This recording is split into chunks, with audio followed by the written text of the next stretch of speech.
A scenario I encounter as a sports psychologist on a weekly basis. Two athletes who are equally competitive and possibly from the outside equally successful, but measuring their success completely differently. In sports psych, we differentiate between an ego orientation and a mastery orientation. An ego orientation measures their success based on everybody else. So comparing themselves to others. The higher ranking, the looking awesome, the looking talented, the appearing successful, doing something with less effort than other people, primarily the winning, being better than other people. That's an ego orientation. I'll never forget the most intense ego orientation I have ever met in my life was a coach who had 12 teams at a championship and said, my only motivation here is beating everybody else. Otherwise, I wouldn't be here. I'm only here to beat everybody else. That's an ego orientation.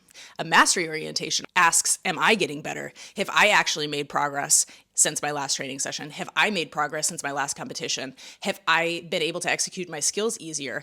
Have they gotten better? Have they gotten cleaner? Success means improving myself, improving my skills, getting fitter, executing well, getting cleaner, doing things that I couldn't do 6 months ago. That's because the motivation is in me. It's because I love my sport that I'm doing. I want to get better at it. The experience, the me, the mastering my sport and my skills for myself, not for everybody else. The difference between these two orientation matters a lot because you simply can't control what everybody else is doing.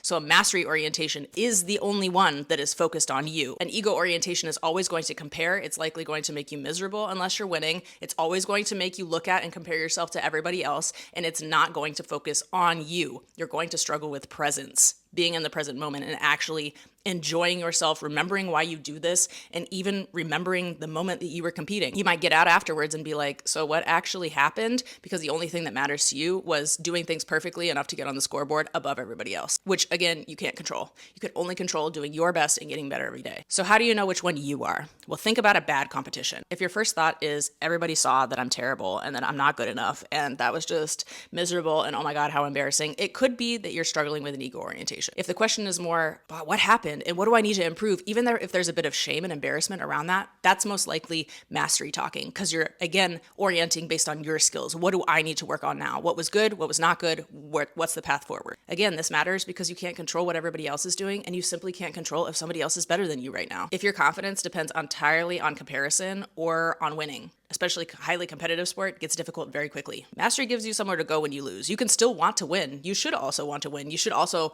want to get better and improve yourself. But it gives you the process along the way, the steps to improving yourself, to getting better without focusing on what everybody else is doing, which is just causing us extra stress anyway. Getting better is the job.